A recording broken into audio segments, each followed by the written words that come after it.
Tastes good. That's good. That's good. That's good. What's going on, everybody? Get this right. What's going on, everybody? Hey, I was reading. I was reading yesterday. Yesterday, yeah. So I keep the feast that's in the Bible: Passover, Feast of Unleavened Bread. Like I uphold these feasts and everything, right? My beliefs. Um, just from my beliefs and everything like that. So this week right here, I'm keeping the Feast of Unleavened Bread in the Bible, right? That's from the Bible that my ancestors kept. So with the Feast of Unleavened Bread, this feast was unique because like the more I just read into it this week, I just realized that after after my ancestors, the children of Israel, came out of Egypt, the only thing they ate for days, I think it was almost like a month or so, like when you really go do the research, they only ate like unleavened bread. So it's like basically like pancakes or like flaps or like roti bread, unleavened bread. And they ate this like for days, weeks, you know what I mean? And it's interesting because when I read in certain records, they say they didn't even have a lot of food. Like they ate through all their food that they had stocked up. They ate through that like in the first week or so. I'm kind of paraphrasing, but they ate through all that like in a quick amount of time. So they were still traveling, and they only had this unleavened bread left that they had done took from Egypt, right? And you know, the Most High had told them get out of Egypt, so they grabbed everything they could. You know what I mean? And so they eat this unleavened bread. But what was interesting, where I'm reading at, I've been reading out of the book of Josephus, or the works of Josephus, right? Um, so I'm reading out of here, and it's something interesting that catch me, right? And I'm reading it, and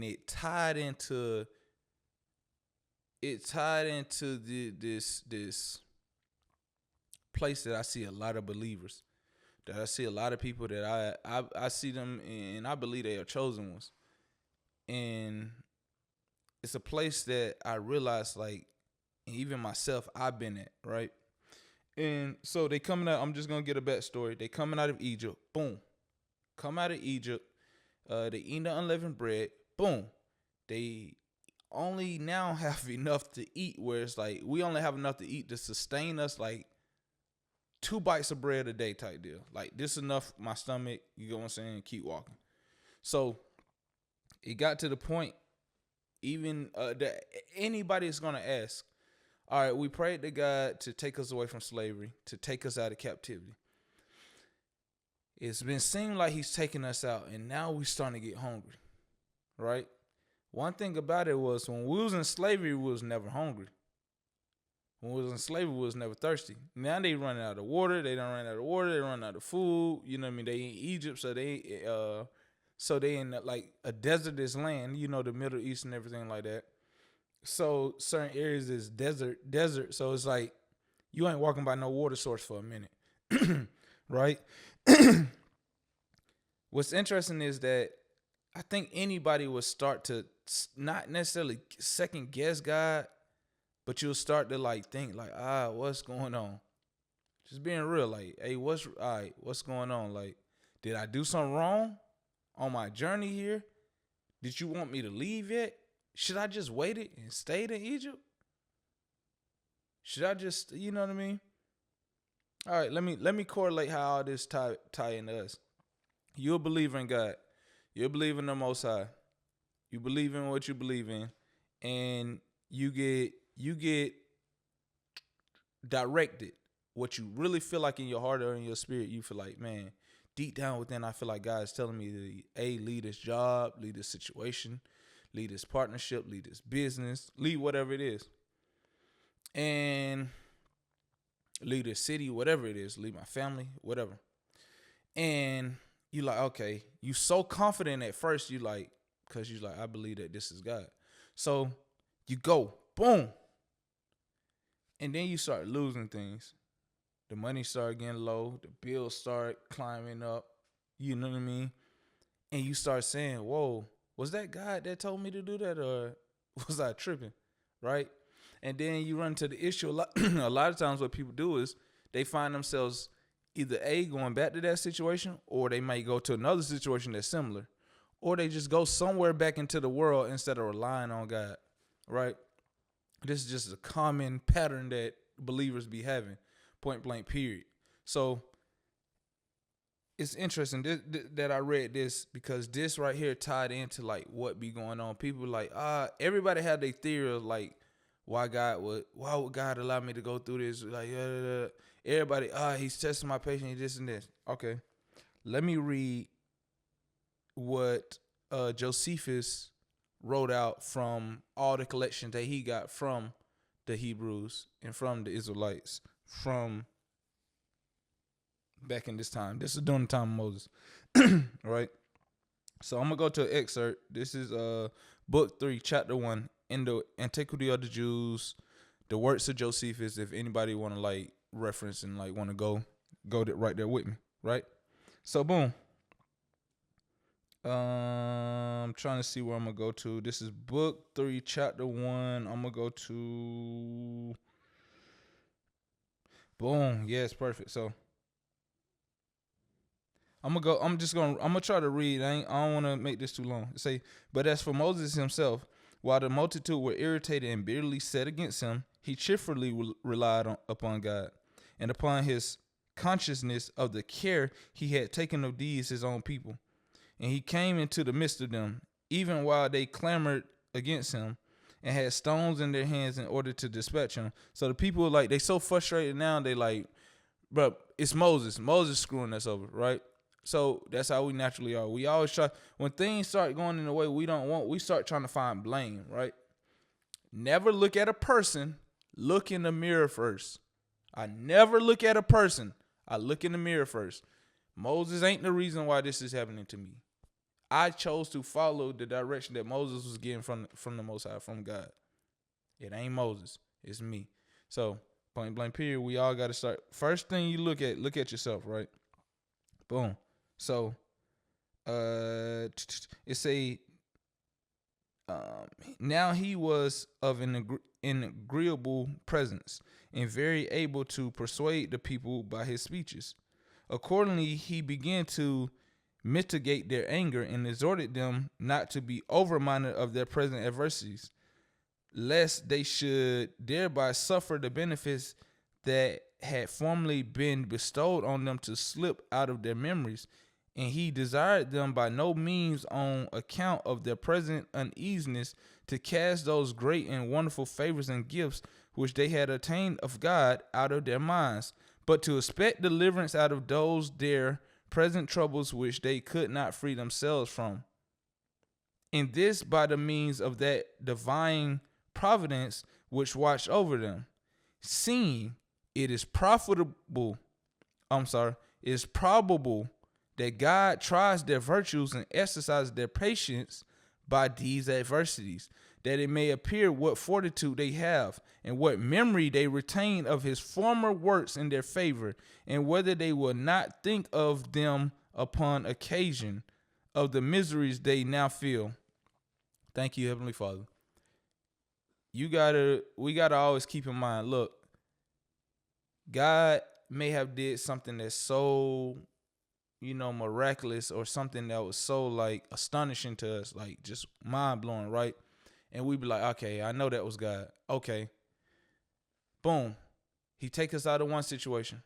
And then we get to another situation. He tells us to do this or do that. So we get in the situation, or we get out of that the situation that he's telling us to move forward with. So he's like, hey, lead this job, right? You were at the job before, and you had some financial troubles, and he paid your bills then, even while you had a job, right? So he showed you that he's there no matter what. And then you leave the job, and you got a little money saved up, but the savings start depleting. The savings ain't saving no more, right? The bills start stacking up. So now you question, you like, man, is this God, or should I do this, do that? What is being said here is always, this is how we get over that hump, right?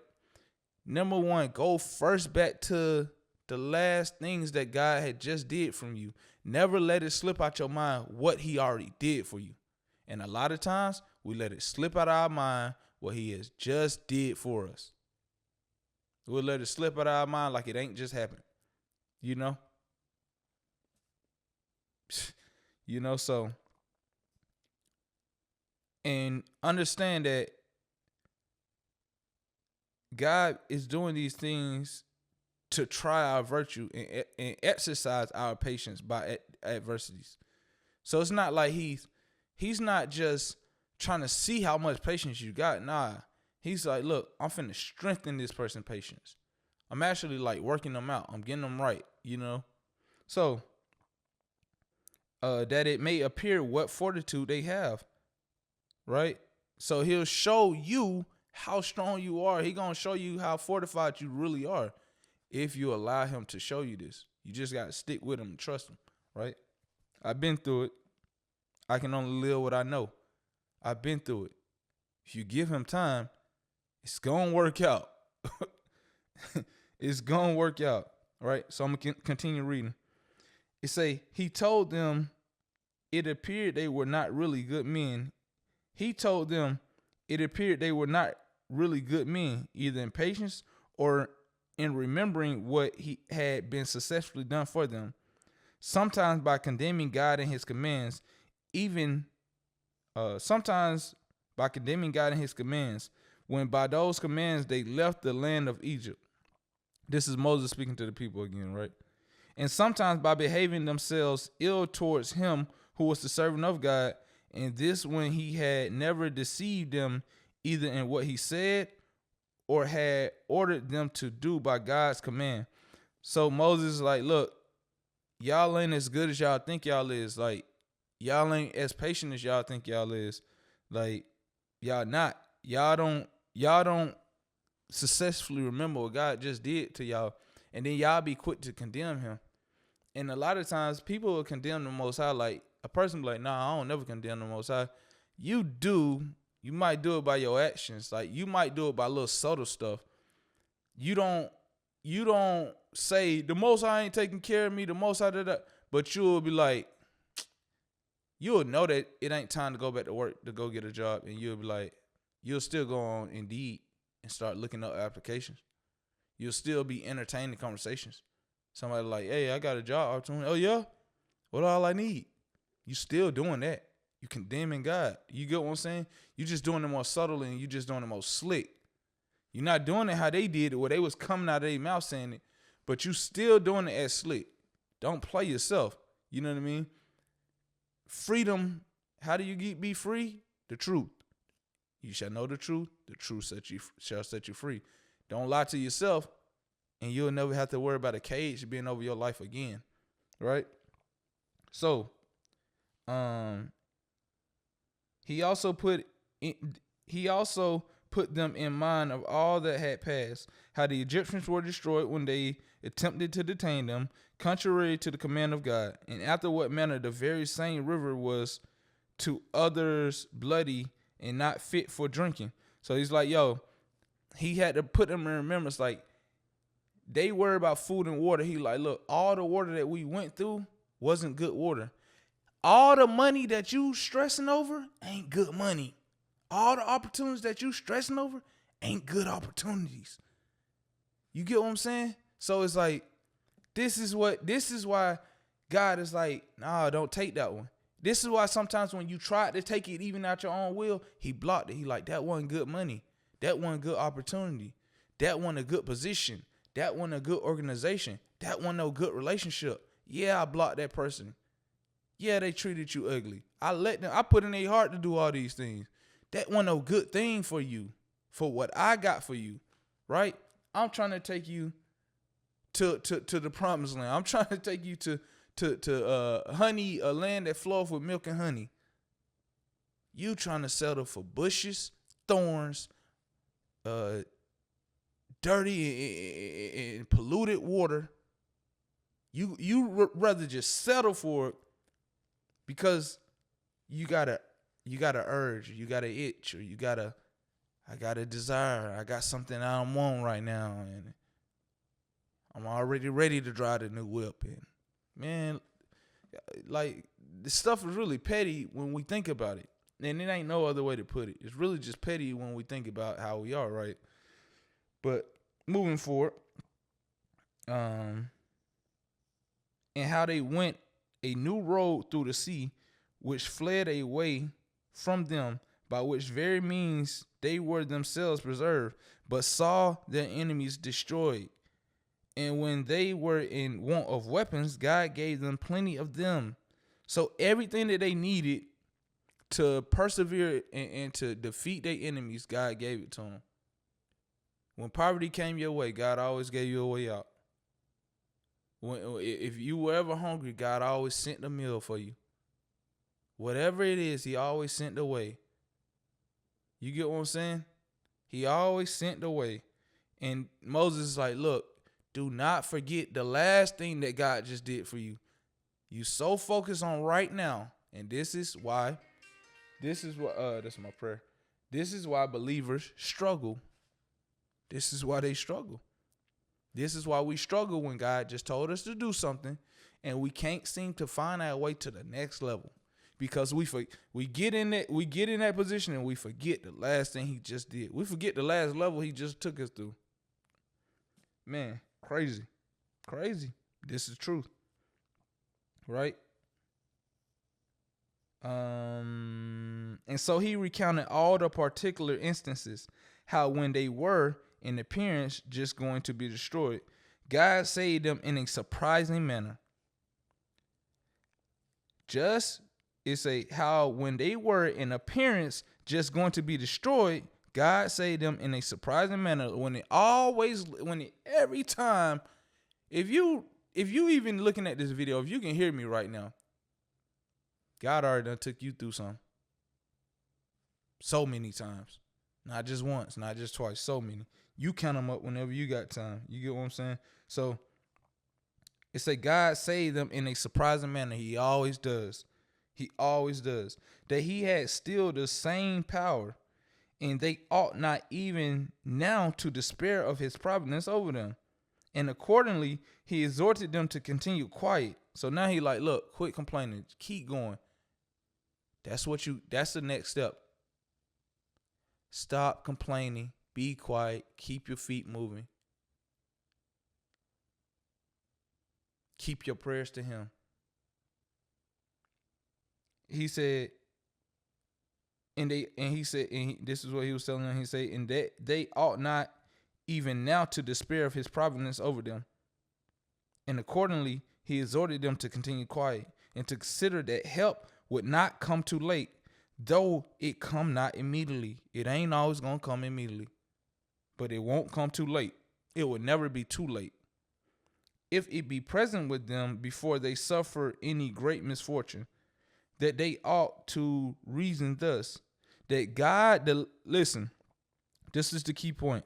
God delays to assist them, not because he has no regard to them, but because he will first try their fortitude and the pleasure that they take in their freedom, that he may learn whether you have souls great enough to bear want of food and scarcity of water on its account, or whether you love to be slaves as cattle are slaves to such as own them and feed them liberally, but only in order to make them more useful in their service.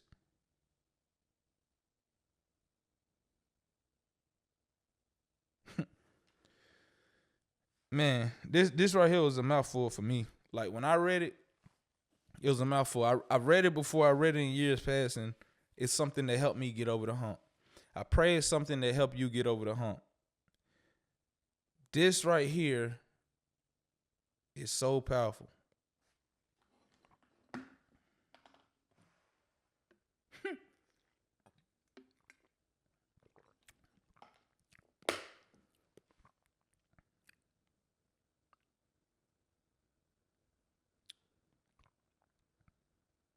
God does these things. Why is God taking so long? What's going on? Is he not hearing me? I don't know if I'm walking right. I don't know if I'm heading in the right direction. Man, I feel like God telling me to do this next minute. I feel like God telling me to do this next minute. I feel like he telling me to do this.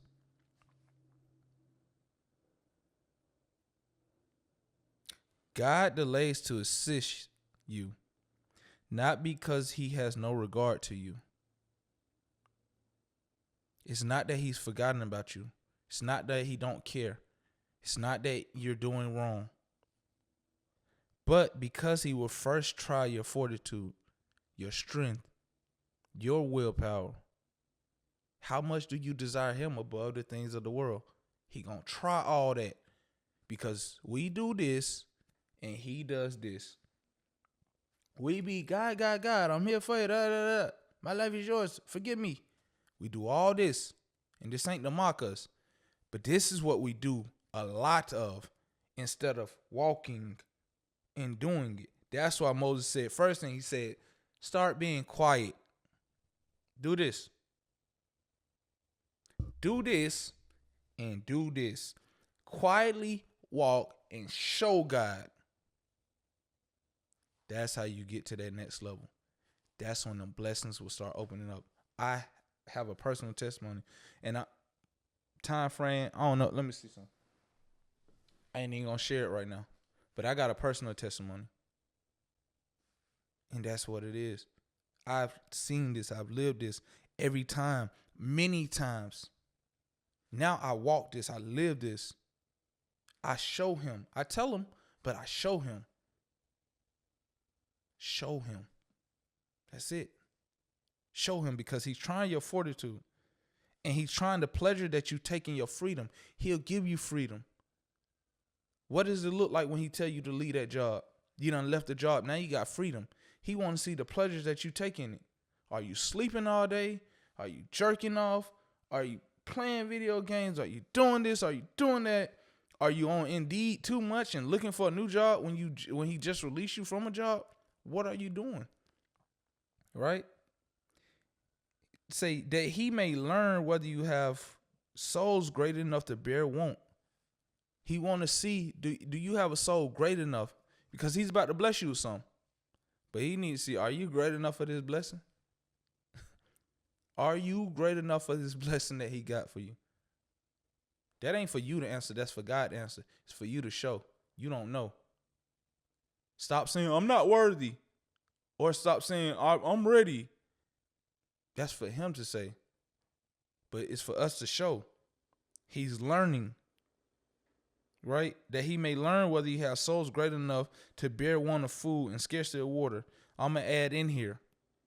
Because a lot of us, we got food. That ain't a problem. We got canned goods stocked up. You get what I'm saying? To next year. That ain't no problem. Food and water ain't no problem. We in America, or we in certain parts, especially in America, I would say, people get food stamps. Food ain't the issue. Right? For some it is, but not for all. Water ain't the issue. For some it is, but not for all. But what do we act like we need most? What is our food and our water? Money.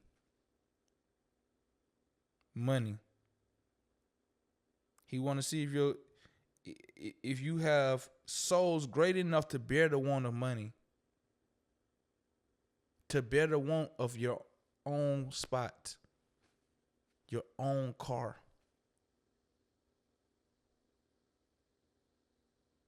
My own this. You get what I'm saying? Do you have a soul great enough to bear the want of what you want? Or rather you love to be slaves? Do you just love, like he want to see, do you love freedom or do you love slavery? Freedom comes with a price, so does slavery. They both come with prices. Freedom comes with a price. I live it, I know it. It does. You have to be so resilient being free. You do. When you rely on God, you got to understand, you're only relying on God. If I rely on the world, I got so many options in the world. When I rely on God, I only have him, but he provides more than the world. He want to see, do you love to be slaves? As cattle are slaves to them that own them and feed them liberally? Your job give you a check every week, every 2 weeks, every month. The system gives you this and that monthly at least. Do you love that? Would you get that up? This might be why you might. Hey, could be why you ain't getting past the next step. I don't know. I ain't for sure, because everybody is different, right? Everybody's different. They say, and we gonna end here, right? As cattle are slaves to such as own them and feed them liberally, but only in order to make them more useful in their service. It's all for them. The world is gonna continue to drag you, and they're gonna continue to, like a rag. They gonna like a rag that's been dipped in water. They gonna wring you out, and they gonna do it until you are bone dry. And if you got anything else left, they want the rest of that. Get to them. Get to them. That's how they feel. But all that to say, like, we just went over everything, right?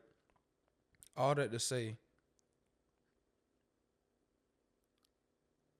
I'm speaking from the other side.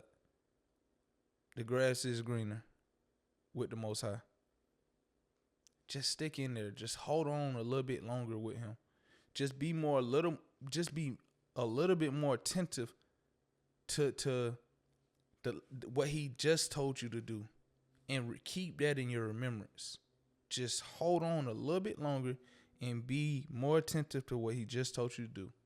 Do not forget all the good things he just did, because he's still doing good. Just don't let it slip your mind. Don't let it slip your heart. And never condemn him by your actions or by your words. So, if you watching this, you receive this, you finna prosper. Point blank, period. I'm not a prophet. This ain't no prophetic word. This ain't, you get what I'm saying? This ain't none of that. This the absolute truth. It's just what happens. Because right after this in the story, and when you read in the Bible, you know they complained about food and water. Then what happened? He gave them food and water. It's all. The story don't change. Whether it's 1,000 years ago or whether it's 20, whether it's right now. The story don't change. The Most High is still the Most High. He ain't running out. He ain't lacking. He got it. It's there. Do you want it? That's it. Do you want it? I pray you want it, and I pray you get it. Peace. Till the next time.